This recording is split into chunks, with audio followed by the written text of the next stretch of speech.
My topic or my talk for today is going to be covering lessons that I learned and that the Prometheus community learned from a design mentorship that was done sometime about this time last year. So throughout the course of this talk, we are going to discuss me and also talk about Prometheus and of course the UX research mentorship that we did because that's why we're here, and then the lessons that we learned from doing that mentorship, and then I'll take questions. All right, who is Victoria Nduka? I am a user experience designer.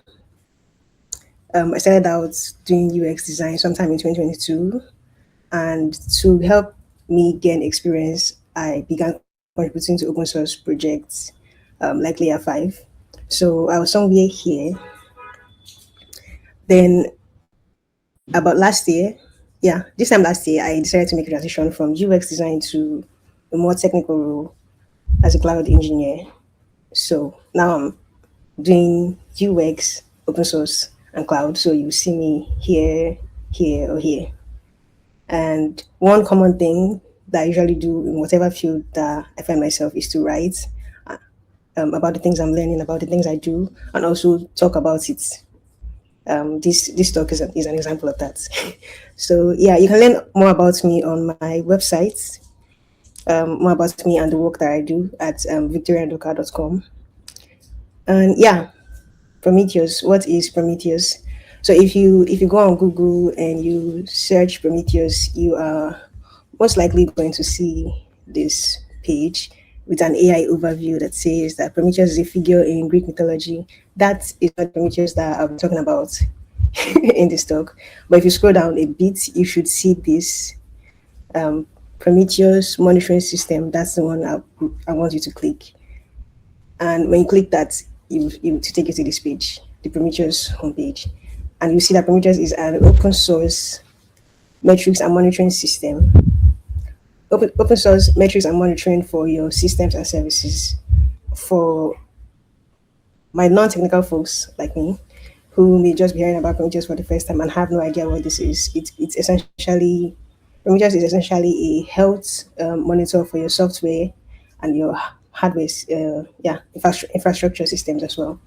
So the way a doctor will check your vitals to understand the symptoms that you have and know what's going on in your body. Prometheus does a similar thing. It collects information about your applications so that engineers know what is happening or what's causing a problem with an application. Um, so Prometheus is more than just a project. It is also a community. It was created in 2012, about 14 years ago. So that means, in human terms, it should be a teenager. It is the second most adopted project in the CNCF ecosystem. CNCF stands for Cloud Native Computing Foundation, and the CNCF is an arm of the Linux Foundation. And Prometheus also participates regularly in the LFX mentorship. The Linux Foundation hosts this yearly mentorship, 3 terms each year, and Prometheus is a regular participant in that mentorship program. So this talk is going to be about a particular mentorship program that Prometheus did under the LFX mentorship. So you would, if you check the LFX mentorship platform, you see that most of the mentorship that Prometheus has done in the past were mainly focused on technical stuff. But for the first time, March last year, they held their very first UX research mentorship, of which I was selected as a mentee. So the mentorship was to understand how users expect Prometheus to handle open telemetry resource attributes. I'll try not to dive too much into the technical details, but essentially we are trying to. I was going to be working at the intersection of two big open source projects that had some interoperability issues. So now you may be wondering what motivated me to want to participate in this mentorship or contribute to this community. I have a couple of reasons. and one of which is the impact that I would make contributing to this project. Prometheus is a big project, and that means that any contributions that I made would have wide-reaching impact. Secondly, it's aligned with my career. I was making a transition from a UX background to cloud engineering. So working on this project would let me move from the known to what, like something that I knew how to do, which is UX research, to something that I was looking to learn. So it was a perfect fit for me. And there's learning. I like the challenge of doing something that was out of my comfort zone. And then the mentors too. Um, I looked at the people who were going to be mentoring for the project, and I saw a woman, I saw a UX researcher, and I also saw a mentee who later moved on to be a mentor within the community. So, and these are things that this is one thing like it. And I know I don't speak for myself alone, and I'm sure maybe a couple of other people feel this way. When you're coming into a community for the first time, these are things that I usually look out for. If there is diversity, if there are people like me who are already doing work within the community, then I'll be more motivated to join and make my own contributions, knowing that if like there is the possibility that I can grow in this community. And I think it's important to call this out because it would give projects, open source projects, and maintainers insight into what motivates new contributors, especially non-code contributors, to not just come to your project, but to remain and grow within the community. So, yeah, these are my mentors and me. We we made up the research team. So you see, like I said, there's a woman, there's Amy Super, um, there's Andre and Arthur. They all work at Grafana Labs. So when I looked at the mentors, I saw there was a woman. Okay, yay, that's well represented. I saw Andre is a UX researcher too. Amy is a product designer. Then Arthur was a mentee for Prometheus at some point, like a few years back, and he has consistently, like he has grown to become a mentor in the Prometheus project, and has consistently mentored people through the LFX mentorship program. So, and then there's me. Then the challenge, definitely there'll be challenges because this is something that we're doing for the first time, both for the community and for me. Um, One, there was no precedent for UX research in the project. So we had to think beyond just completing the research itself. We're trying to establish a foundation, establish a process that future UX work and the community could build on later on. And yeah, I mentioned that I was working at the intersection of Prometheus and OpenTelemetry. So these are two big open source projects that are really mature and are somehow set in their ways. So it was they have um, different cultures, different priorities and workflows. So we had to be careful or thoughtful about how we approached conversations and feedback across these two communities.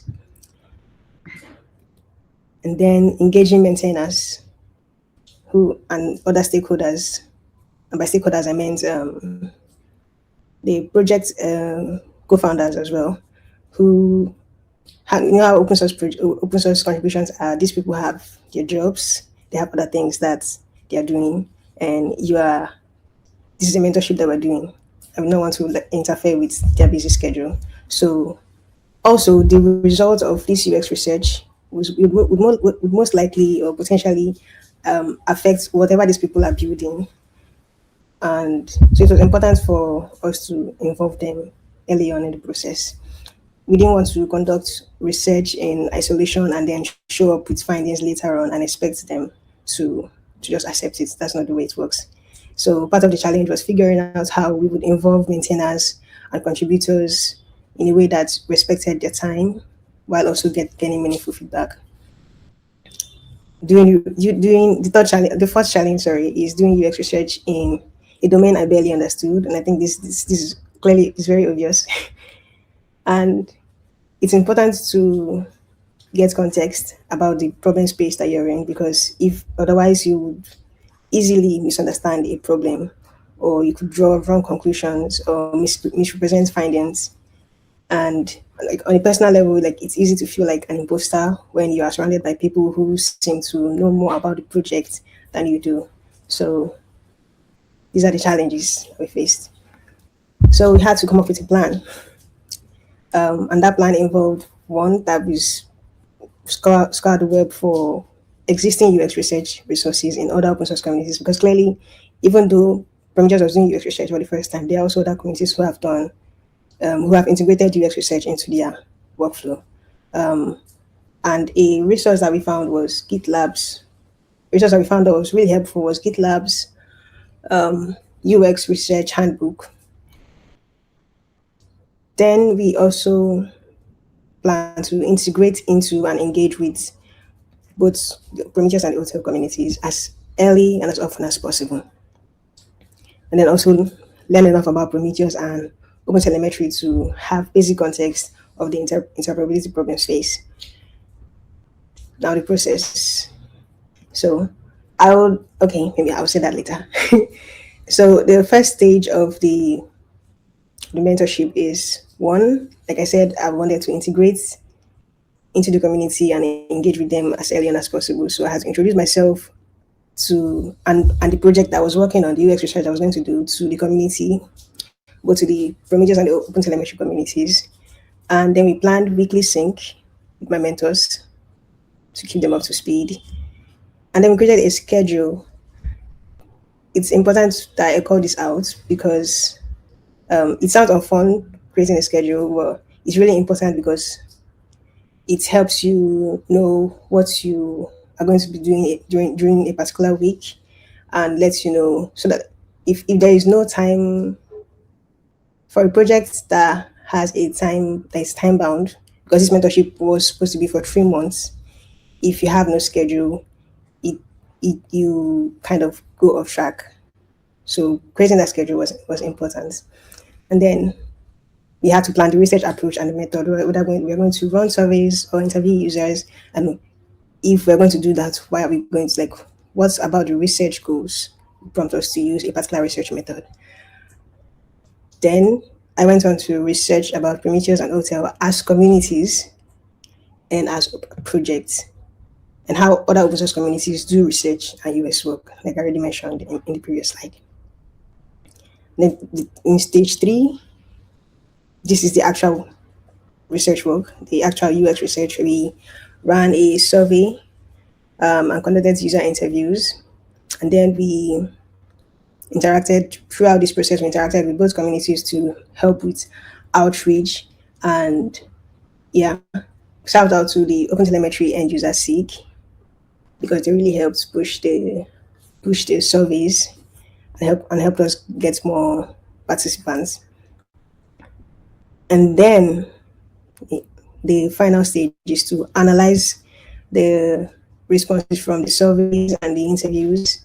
And then I went on to document and share that with the community via blog posts. I published it on the OpenTelemetry blog. And then there's a GitHub repo where I documented the entire research work. I have a link to it in the last slide. And then also in community meetings and at events. And I'm happy to say that I had the opportunity to share the results or the reports of this UX research at PromCon and KubeCon North America last year. And that's a very big feat for me, I must say. And I'd like to point out too that on the screen, like the process looks very clear, but it wasn't so clear when we started out. We had to figure things out as we progressed. So like in hindsight, it looked straightforward, but at the time it wasn't so laid out. And yeah, that was the end of the research. Not exactly. So if you're a UX researcher, you are already familiar that with the flow. A UX research usually has two possible outcomes. One, it's either the research remains unused.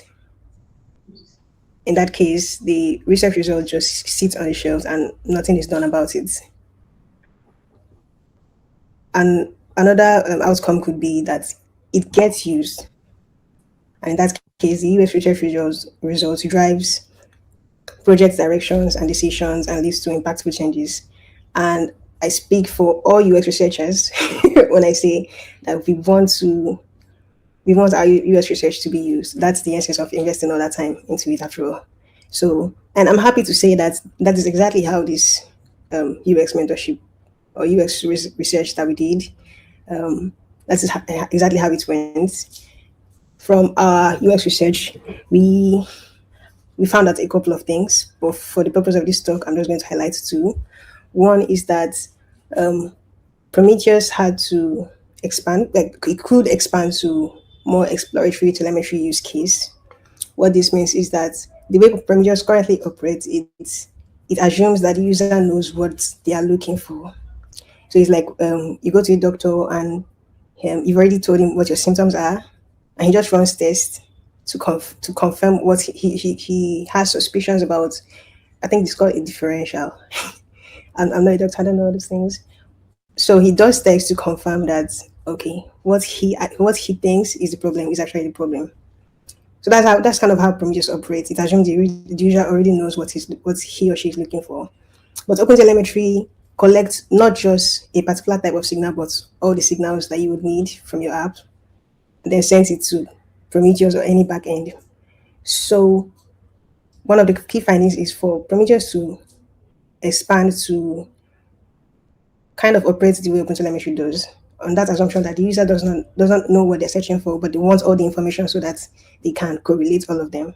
And that is what this exploratory telemetry use case is all about. And the second finding is that there are documentation gaps. So there were no clear documentation around OpenTelemetry resource how Prometheus handles OpenTelemetry resource attributes. So and I'm glad to share that a mentorship like this findings led to two new mentorships within the LFX mentorship program. One is to prototype Prometheus for exploratory use cases. This was worked on by Anna Muens. We'll see her later on. And then there's this one that is currently ongoing, for which I am one of the mentors. Yay! It's a documentation mentorship to improve docs for Prometheus and OpenTelemetry. So, yeah, we see that, like we've seen what this UX research that Prometheus did has led to, and like it's really nice to see. So our UX research team of four has now become a UX working group.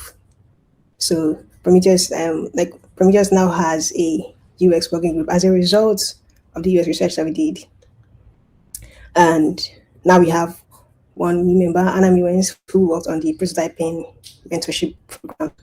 So, and one thing like one side effect or ripple effect about from this mentorship is that now we're growing. There are 3 women in the team and two men, 4 of whom are non-technical. All of us are UX designers besides Arthur, who is a software engineer. So yeah, there's more representation, there's more diversity, and like these are things that are important to see within an open source community, especially one as big and as mature as Prometheus. So yeah, the lessons. I'm sure this is the part we've all been waiting for. So what did we learn? What did we, that's me, I, the mentee, the mentors, and the project itself, learn from this experience? First, mentorship can be a safe way to experiment. So because this exercise was framed as a mentorship, it gave the Prometheus community a low risk way to explore UX research. So it didn't require adopting design practices yet, but let them see, created space for something, you let them see what this could look like for their community. Lesson number 2 is community engagement matters as much as research itself. So much of the work that we did wasn't just conducting interviews or analyzing findings. It involved talking to maintainers and explaining the goals of the research and making sure that people understood how it related to their work. And in open source communities, research only works when people feel included in the process. Lesson number three is that design impact is not equal to design outputs. What do I mean by this? Sometimes, like I already mentioned, you may not your research may just sit on the shelf. It may not lead to changes within the project. There may not be extra work done based on research that you've done, but that doesn't mean that your work was useless. So even when the research doesn't immediately change product decisions, it can still have value. And in the case of this mentorship, yeah, true, it led to two new mentorships, but it also helped introduce practices into the community, and it's created a foundation for future UX and design work. So sometimes the impact of design work in open source is that it opens the way for more work later on. It may not be immediately. So um, this is something we should take away. Lesson number four is community trust precedes design influence. So before your research findings can influence design decisions within the community needs to trust the process and the people doing the work. And how do they build that trust? By you have to be transparent with them. That trust comes from transparency, um, constant communication, involve them every step of the way. And now the key takeaways. So I'm going to like this part is addresses the two key categories of people that I expect will be at this talk, and that is project maintainers and UX and UX contributors who would like to contribute to projects. So for open source maintainers, I'd like you to take these few points away. Create space for design experimentation. It helps the project. You get more diversity, not just in terms of the demographic, but in terms of the kind of contributions to your project. Involve the community early. This also goes for UX design contributors who are coming into a project. Visible representation matters. That I can't overemphasize this. Treat UX design and research as collaborative and not external. So don't look at it as something outside of your project. Look at it as an internal as a collaboration, basically, as an investment, not a disruption. Don't think they are coming to change the way you already work. Instead, it's an investment. It's at the end of the day, your project serves users. UX designers and UX researchers are coming to help you design better products for those users. So you are on the same team. And for UX designers who are coming to contribute to open source projects, when you come in, please observe how the community works. Don't be there's this Igbo adage. I'm from Nigeria, by the way, and Igbo is a tribe in Nigeria. We have this adage that when a chicken comes into a new environment, it stands on one leg. It doesn't immediately stand on two legs. So with time, it balances itself on both legs. So what that means is, if as a UX contributor you come into a community, don't be quick to propose changes. It's nice to observe how the community already works, and then you can see areas where you can make meaningful contributions, and try to start small too. Don't try to come and overhaul the entire process. Yeah, involve the community early. Whatever it is you're doing, communicate. Be patient. Impact takes time. The mentorship was for 3 months, but I continued contributing to the community till date. So when you come to the community, come with an open mind that this is where you want to be, and make your contributions from like wholeheartedly. Document and share your findings openly. This is important because, and I think one thing that helped make make this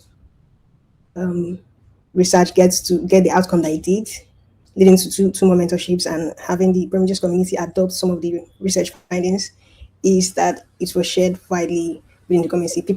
A lot of people talked about it. It was talked about at PromCon. It was talked about at KubeCon.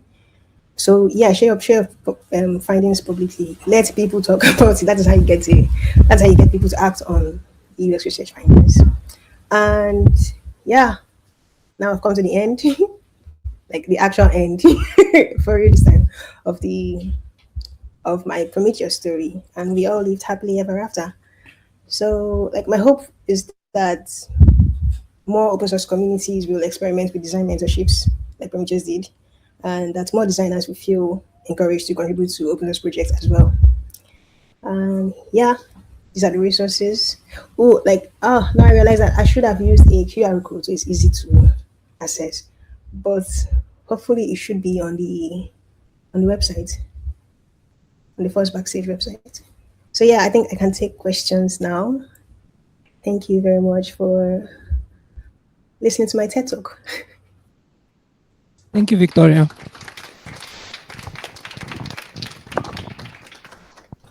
Do we have questions for Victoria?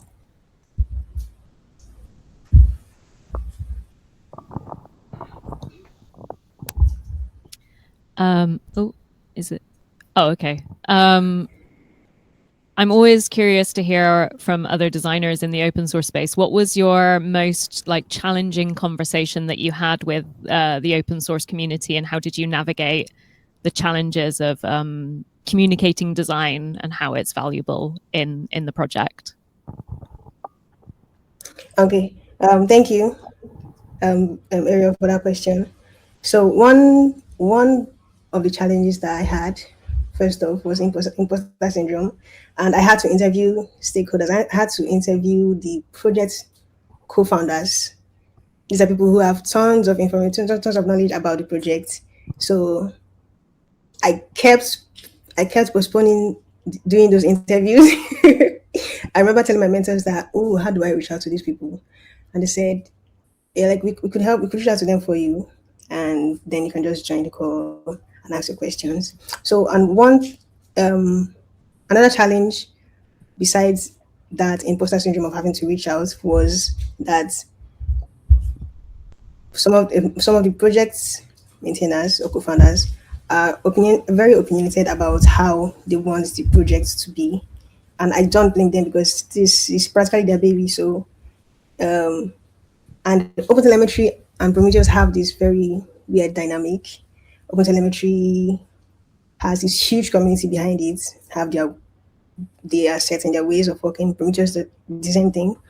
So one of the questions that I asked during the stakeholder interviews was, so what, like how much change the maintainers were willing to accept from the result of this UX mentorship.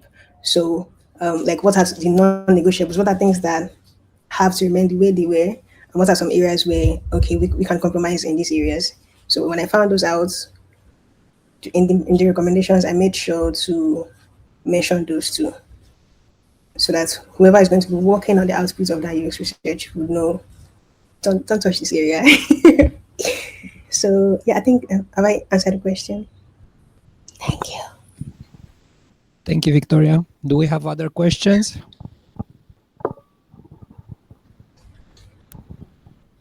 Hello, thank you for the talk. I wonder what type of methods did you use for the research? I heard the interview, but I wonder if you engage in forums and things like that, or what other channels did you engage on, and what sort of advice could you give to, I talk for myself, I fail miserably on forums and I get no responses. So I wonder if you have any insights on that area and the channels. Oh yeah. So we used our research method involved a mix of, I don't know if you can hear me. My video is frozen. Okay. It involved a mix of qualitative and quantitative research. So qualitative we did user interviews, but and then quantitative we ran surveys. From the surveys, in the survey questions, we asked if there are any of the survey respondents who would also like to be interviewed. So it was from there that we got our pool of interview participants. And for outreach, at first we posted it on the, like, we had this banner on the Prometheus website so that people who were coming on the website could easily could see that we were running a survey and fill the form. But we noticed that a majority of the people signing up or responding to the survey were Prometheus, people already using Prometheus, heavily Prometheus users, but wanted people who use both Prometheus and OpenTelemetry. So we collaborated with this end user SIG because they also run surveys in OpenTelemetry, and they helped publish the survey on the OpenTelemetry website. That was how we got our target, like a sizable number of survey participants and interview participants as well.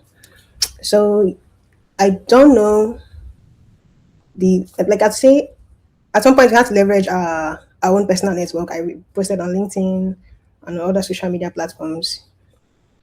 So I would say and on Reddit too. Reddit is another good place where you can.